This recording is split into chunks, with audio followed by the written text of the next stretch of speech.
As I talk about this incredible art installation memorial, you're going to get weaved into this a bit about Burning Man. It's important to know about that in order to understand maybe why it was received a little bit differently than you would have expected, I think. And also a little bit about my own personal healing journey and those of the survivors and the producers from Supernova. I've been a burner, this is what we call ourselves, since 2010. And during that time that I found Burning Man is when I was in New York getting my graduate degree in Peace and Conflict Studies. And as soon as I found the Burning Man community, I really fell in love with it and became quickly a large contributor to what is called Burning Man communities. So I produced events in New York that were fundraisers. I produced theme camps on Playa, which means I organized hundreds of people into camps that had gifts for the rest of the citizens. So this is Burning Man. We call it Playa. That's Spanish for beach. I don't know why they call it that, or we do, but it's a city. So what Burning Man is, it's not a festival, it's not a concert, it's not an art show. It is actually a city. It's a temporary city built by the citizens for the citizens. So there are 70,000 of us. There have been years past that have been 80. It's been going on since 1986. The city is 2 miles from one side to the other. And then the depth of the city from the center of the city out to what we call deep playa, the deep desert part, is another 2 miles. So it takes about an hour to walk across from one side to the other.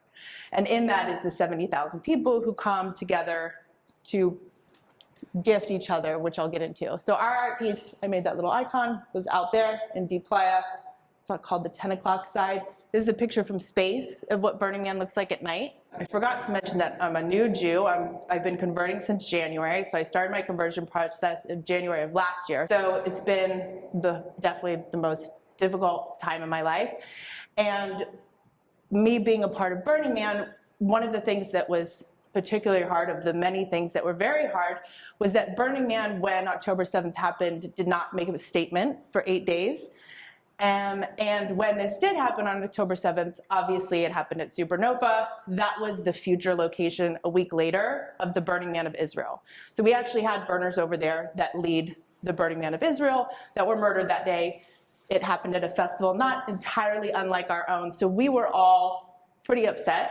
I know a lot of Jews and just regular burners that decided never to go again because of the way that they handled it. So after, I think it was like 8 or 9 days, they finally did make a statement, and it did not mention anything about the people that were part of our community that were murdered that day. It was kind of like a we want peace thing.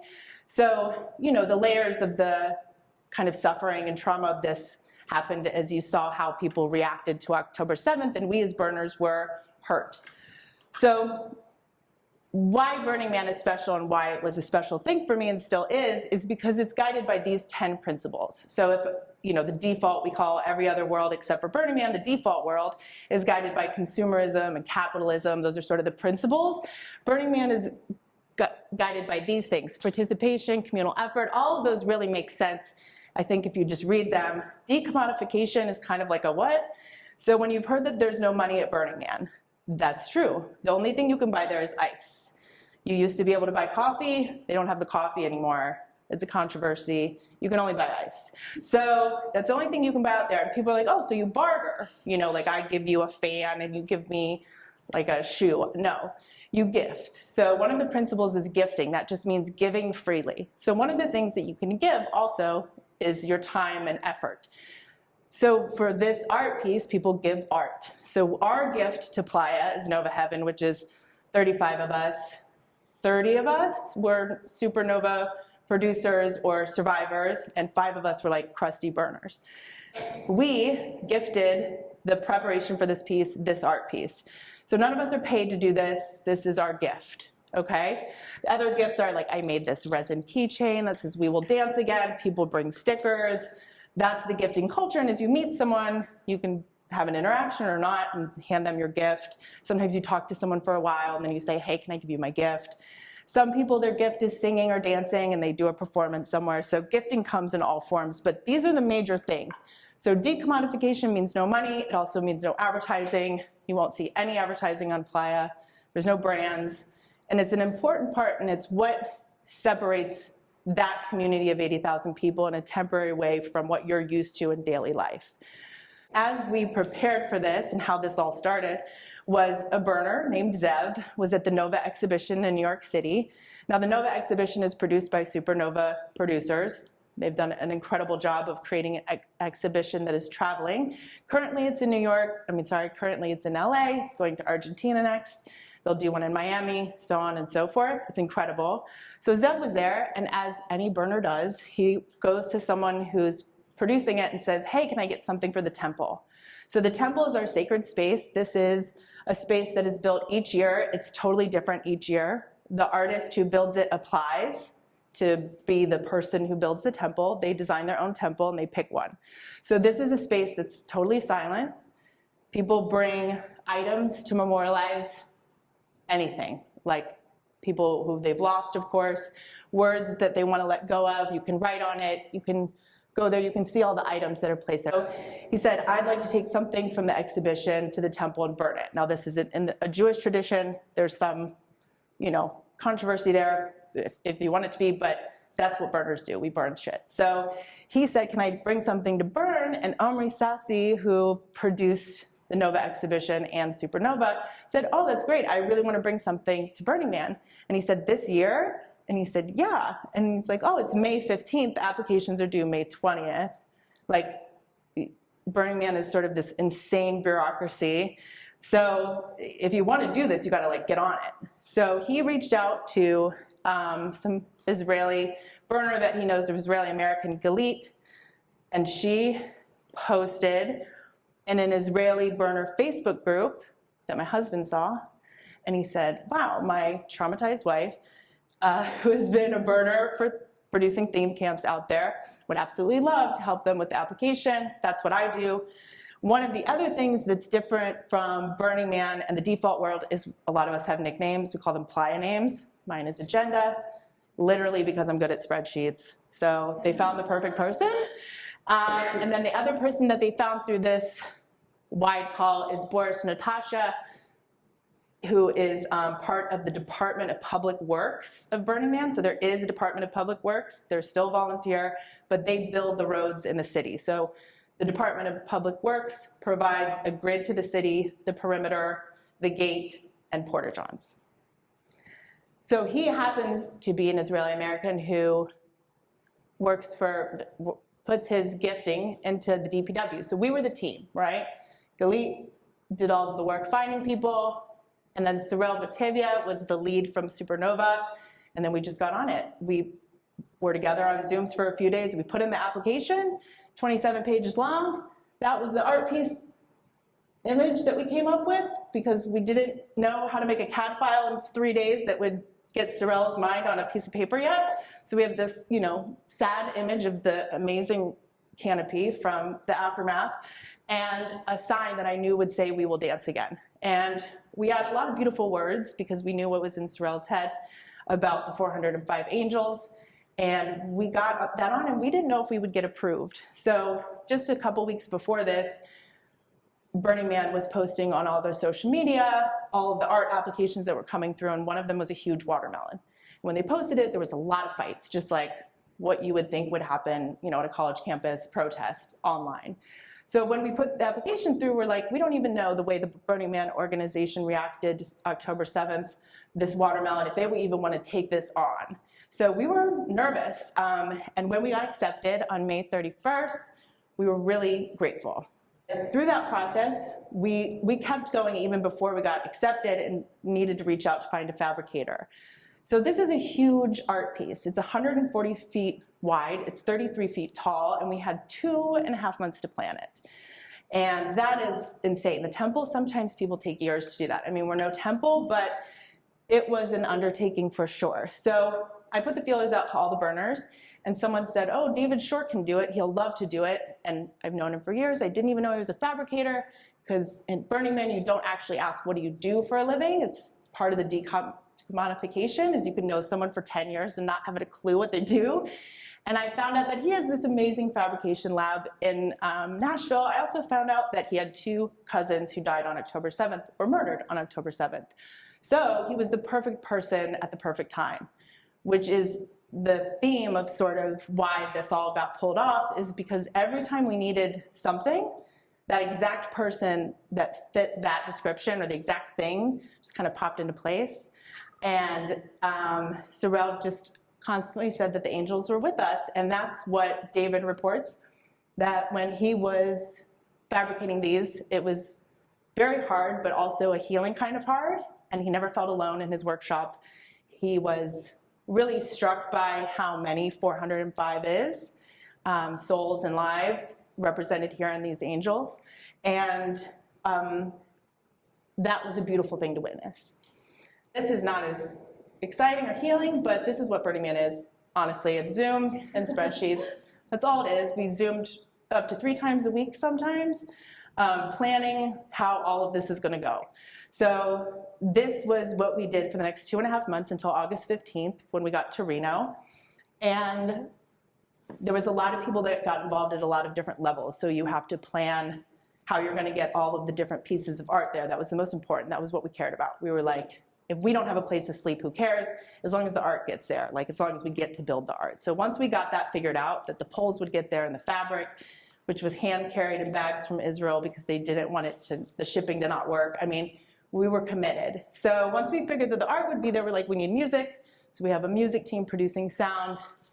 And a lot of the meetings had to do with the fact that we were aware that this is a potentially controversial piece. So the temple and the man both have a precedence for this. They have what are called as guardians.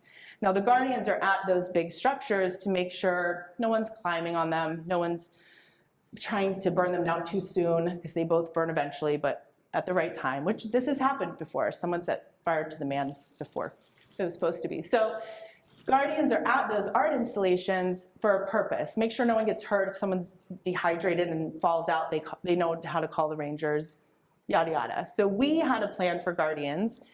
And as we're going through all of this, we're realizing we don't want to set it up like there will be a problem. So we actually changed the name of the guardian to ambassadors. So these folks, 180 people volunteered to do this. And they all showed up. And she knows that that's a miracle and that the angels were with us. And that some people who signed up just came to the burn for this art piece and for this shift. So they were there to have meaningful conversations. They wore these cute vests with a sign that said, "We are dancing again," and they have angel wings on the back.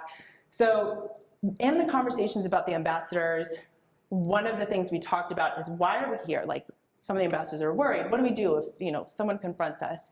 And this next part is going to be Sorel explaining what the intention of the art piece is and why we don't need to worry, just stand in the light. Not about Israel at all. It's about memorialize the spirit of the people, memorialize the light of the people, keep going on them way, on the way of light, on the way of dance, and try to always remind yourself the positive way of the life. And by the other end, we will dance again. It's the way of the healing. We will never stop dancing. This is our community. They stop us. They stop the dancing at the 7th of October. Not related where it was. It's not important that it was in Israel. They just stop our dancing, and we always will keep dancing. We always. And this is not related to Israel. Not anything politically. It's we will dance against slogan and all the values that there is behind, and the spirit of our angels, and the spirit of the light, and the love, and the unity that we have in our community. That's Sorel's intention, and the intention of the tribe of Noba is what made this happen. It's what made this executed so beautifully. It was that intention to continue the spirit of those who we lost. And those individuals are not unlike burners in that they celebrate by dancing, they celebrate by coming together. So this is some shots from Build Week. It's Omer doing the earth anchors. And this was 3 days in Reno, and then another 4 days on Playa at least. And it was very tough weather. So it was cold, so cold one day that we were all wearing jackets and like layers during the middle of the day in the desert. Very unusual. One night it was raining. Wow, there was a dust storm and there was a lot of wind. So we had a lot of complications. The temple didn't get done until like Tuesday. We got done on time. So not because of me, but Dolev and like the team of builders are all individuals who built this piece in Israel with the help of some of us and the help of some of those mid-burn people that I told you about, the Israeli burners who were adjacent to the Supernova Festival while it was happening, as well as 2 other trance festivals that were happening at the same time. So that's why it's 405 for us. It was 360 something at Supernova, but then there's these adjacent folk who are very much, we consider part of our community. And so like Shai and Shahar, they just rode up to help build their burners from Israel.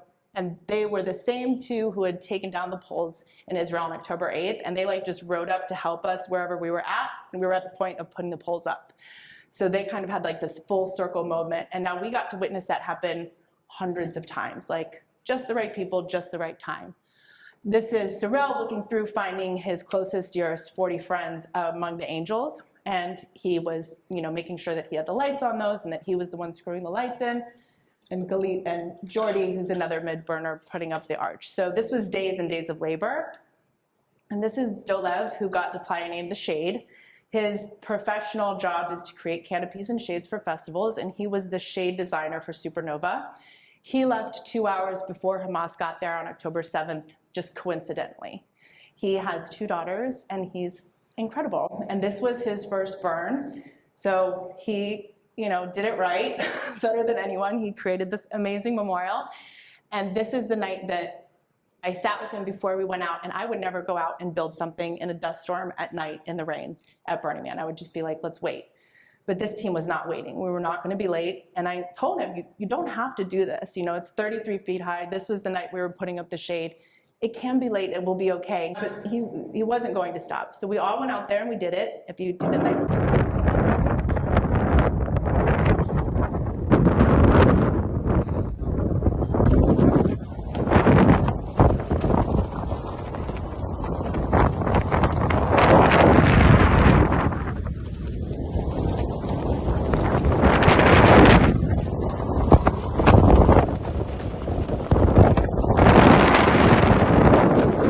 The week of building was horrible weather, and then the last video you just saw, Omer was taking, and it was the unbuild week. Burn, beautiful. No dust storms, perfect weather, no cold, it's great. Unbuild, that. So he was out there, and that came up, and he just took that video, and he didn't know that Dolev, The Shade, and Matan were on the scissor lift, in their jackets, like in a pile. You could see in the video, they had no idea. But Burn week was beautiful weather. So this started happening, this amazingness, right at the end of build week. Is burners started coming up to us and sharing what the last year has been like for them, and sharing their relationship to October 7th and where they're at now, and so much gratitude. I wasn't prepared for it. We just had our head down, like, let's make this art piece, let's make it great. And then it was like, oh, but what's the impact going to be? And it's going to be like us on the receiving end of a lot of gratitude and a lot of holding space for people who have been through a lot. We did it. The thing got built, and it couldn't be more beautiful. So this is huge. It's 140 feet wide. The arch that says "We Will Dance Again" is 40 feet and 12 feet tall, and then the canopy is 33 feet tall. So this is big. This is a big piece out there, right? And it was a constant center of activity, and it was sound baths, meditations, prayer, hugging, laughing, music. Like, I'm gonna get to the music in a second, but it was a center of energy for sure, and activity. And it was so stunning. Like, it's just beautiful. So we're there, and people are coming and sharing their experiences with us. And this is what it looked like to be there.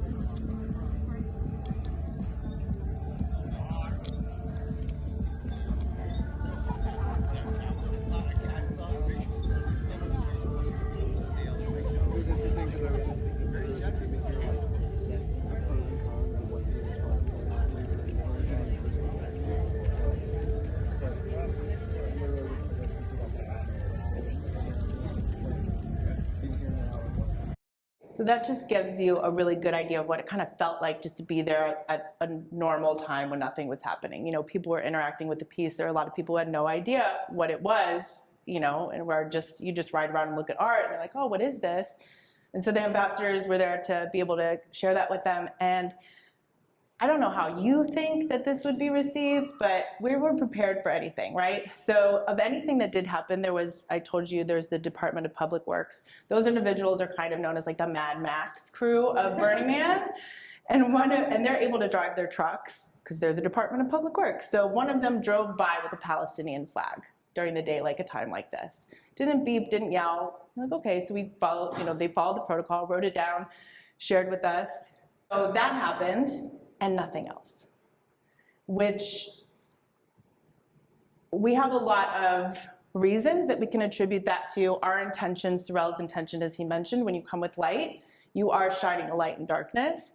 And I think on a burner level, when you're guided by 10 principles, you have a lot more tolerance for other people who are healing and going through that, and you can tolerate it in a respectful way, so much so that you're not gonna interfere. But we were still really grateful about the reception that we got. And then at night, we were the destination. So we had a few events lined up, we found a ton of DJs that wanted to play there, but we didn't find as many sound cards. So every vehicle that's on Playa has to be mutated to the point that you can't tell it's a vehicle. So that moon over there, which is 60 feet tall, is a vehicle, and it's called a mutated vehicle. This one has a sound system on it. It's called Luna. So it's a sound car. So we gathered sound cars for 3 nights to do at least some events. We have to dance, that's our job. So we did that, and then on the first night, we got there, and we had our first little mini event, and then all these sound cars start pulling up. And we had like 10 sound cars, and some of them were tiny enough to kind of come into the piece, and this is like, for burners, this is like why I say we won Burning Man, because we're like, oh my gosh, they're all coming here, they want to be here, this is the spot. So we're dancing on the first night, and the little bunny car is playing all music with the word dance in it. And then big art cars are driving by that are new, and our art guy, Zev, our sound guy, is going out to them saying, you want to come tomorrow? Every night we had music, every night. It was incredible. I kind of see here what it looked like from the DJ booth with a crowd of a few hundred people. So we did what we came to do as far as continue the dancing. The big crescendo was Saturday at 6 o'clock. We had a ceremony, beautiful singing. And you can see all the people there. This is at 6 o'clock in the morning on Saturday. Now we let people know we were doing this in advance, right? So people knew when they came to the art piece, come to this. Everybody we talked to were like, this is the thing. And tons of people came. The guy who sat next to me on the airplane, who has nothing to do with Israel, but like when I told people what we were doing, whoever they were, they said, I have goosebumps. Regardless of where they came from, like this piece just landed with people. So beautiful ceremony. 6:28 is when the music was stopped at Supernova, and 6:29 we started it again. So like on the dot.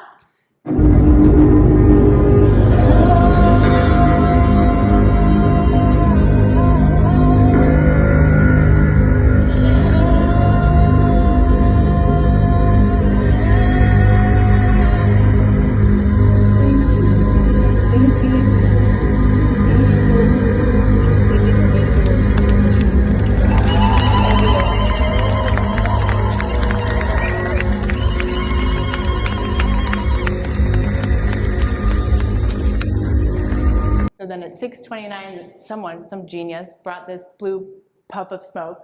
They set that off, and then the music started. And this is the iconic photo that you see from Supernova. And then you see what we did, and you start to see the vision of this is the light, this is the dance that we're going to continue. And we really feel like we accomplished our mission. And this is just trying to get you to have you the opportunity to see and sense what this felt like there. On that day, it was joyous. There was ceremony, there was grieving, there was awareness and acknowledgement, and then there was celebration and light. And this is driving up to the event, because the music started at 6:29. It didn't stop for 7 hours. They kept going for 7 hours. And when I say they, I mean the Supernova producers and DJs. So this is what it looked like if you came up 4 hours after that ceremony.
and that's how that goes. No, there's a little more, but that's the man burning was incredible. So just that 6:29 ceremony and then the hours of dancing were longer than we thought we were going to get to go, but we just kept going with the energy. They had made a new rule that you could only play for 3 hours at a time, and we were aware of the rule, and we were like, are they going to let us? And they totally let us. No one said a thing.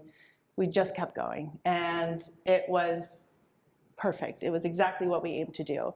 At that event, when you drove up, you could see kind of there are a couple trucks. So at the beginning of the event, there was a perimeter of white unmarked trucks. They were pretty far back, but they were local law enforcement who saw that we were doing this event and decided on their own to come. And for us, we didn't hear about it. We felt like, Omer calls it felt like a hug. And the way that they talked to us about it, we're like, we caught wind of this, and we wanted to make sure that you had a safe space to do this. And so we decided just to form this quiet perimeter with white unmarked trucks. But it was like, no, like you could, and when you came up, you as a burner would know what that was, but it didn't feel invasive, or it felt like creating a safe space that this should be allowed to happen in the world, and this should allow to exist. So for us, it was a welcomed presence. And then we got back, so that's been the last couple weeks for us. And you know, we're coming up on October 7th. We're caught in between the burn and the default world. We call it decompression, when you come back from there and you're kind of getting used to life here. And we're getting more feedback. So more just people saying, this was the most important thing in my burn, and I didn't even know it was coming, and you know, I happened upon it, or I came only for it, and it's been amazingly just fulfilling. So the way that she said this, I love it. Dancing our prayers through the feet, shaking the ground, and back to heaven. And that's what that event felt like for me. And this is a long one, but this is someone who is a known photographer at Burning Man who just came upon the piece and didn't know it. And what I love about it is she said it looked kind of sciencey in the distance, and then when I got closer, you know, I noticed what it was. And the irony is not lost on me that as I was standing there half a world away at a different but similar electronic music festival, enjoying the privilege of safety and freedom from harm. So it landed with even folks who didn't know what was going on there, even when they came up on it. And that event really did feel like liberation, and it's left its mark. So the final piece of this is another person saying that it was just their favorite part of the burn, and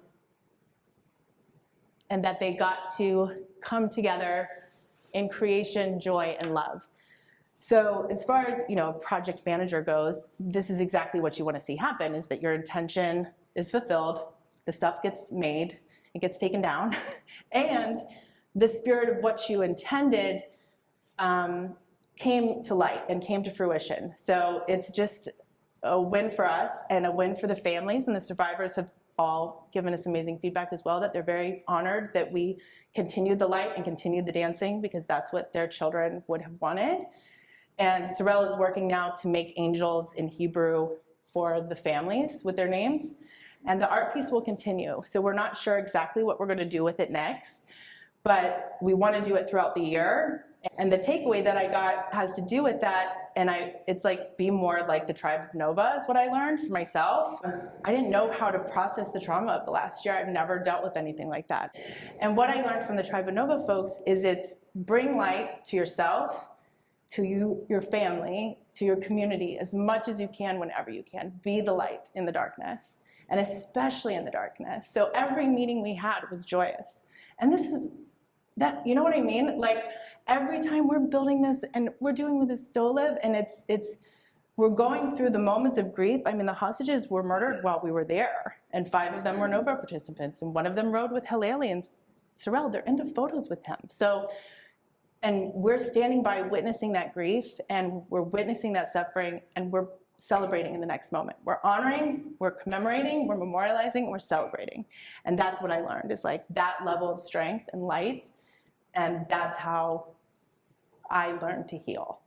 So it's one thing when we say it, when we're like, hey, oh my gosh, pay attention, this is horrible. We've been going through this for a year, we're suffering, there's hostages. It's one thing when we say it, but it's one thing when other people who, and that's why, you know, having so many people at these college campuses protesting is so hard, is because it's like, there are all these voices out there that seem against. And so to have people who aren't necessarily us or allies or whatever, that are just average people that are saying, this is beautiful, and I'm seeing that I'm free, and I have a privilege of freedom, and that these people didn't, and they were murdered this day. You know, it matters. But you know what? When this opportunity came up, it was like, no, this is how you show them, and this is how you change the system, is you come and you show up and you do the memorializing and you create the commemoration and you make it so big they can't ignore it. And that's what we did.